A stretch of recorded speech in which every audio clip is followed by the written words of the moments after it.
Happy Friday with only a couple weeks left. Everyone feels special and sort of amazing when we complete it. And in my weekly message, I wanted to talk to you a little bit about perfection.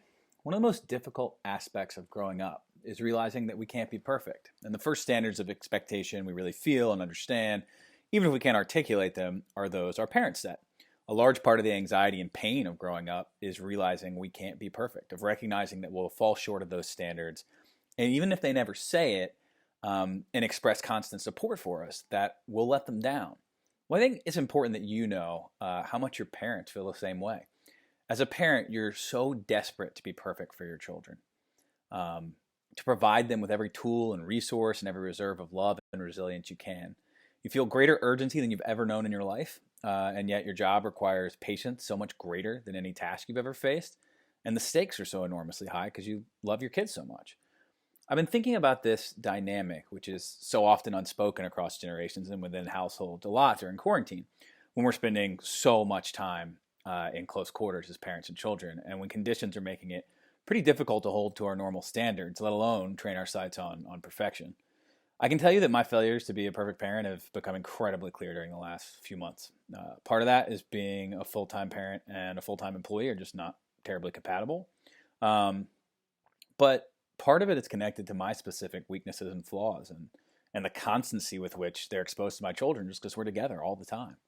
Um, Pretty depressing so far, I realize, my message this week, but I'll get there. And some pictures of my kids smiling will certainly help.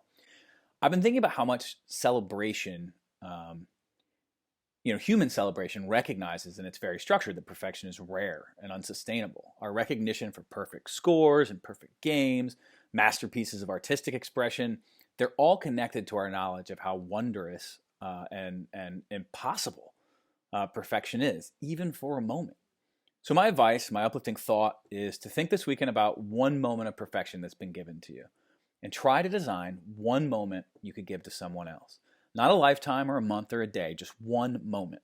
Because if you can give someone else what my father gave me when he took me to see Cal Ripken play and caught a foul ball in Baltimore, or my mother gave me when I sat in her lap to watch the Phantom of the Opera on Broadway when the Phantom took off his mask and I saw his like terrifying face, they'll have that gift, those moments, the rest of their lives, and they'll carry them with them through all their deeply imperfect days.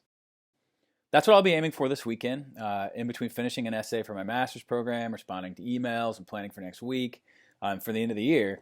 It's my son Jamie's 6th birthday, and obviously he can't have friends or family over, but he's become really into James Bond. My wife Katie and I have bought him a black suit and designed a scavenger hunt with codes to break and video clues made by family members and character, and I'll be pretending to be the head of MI6. And Katie will be pretending to be a CIA agent.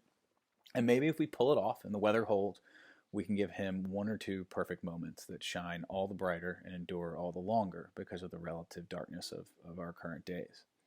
I suggest you do the same. Try to give someone in your life a perfect moment. Forgive them and forgive yourself if it doesn't quite work. And remember how proud we should all be of each other for getting up and giving another shot tomorrow. I've included at the end here a link to a hymn I've been listening to a lot that's helped me think about perfection in the right way as something to give when you can rather than something to expect of yourself. The clip is from Remember the Night, a movie that stars one of the all-time great performers, Barbara Stanwyck. And I hope you enjoy it and maybe listen to it once or twice as you have a great weekend.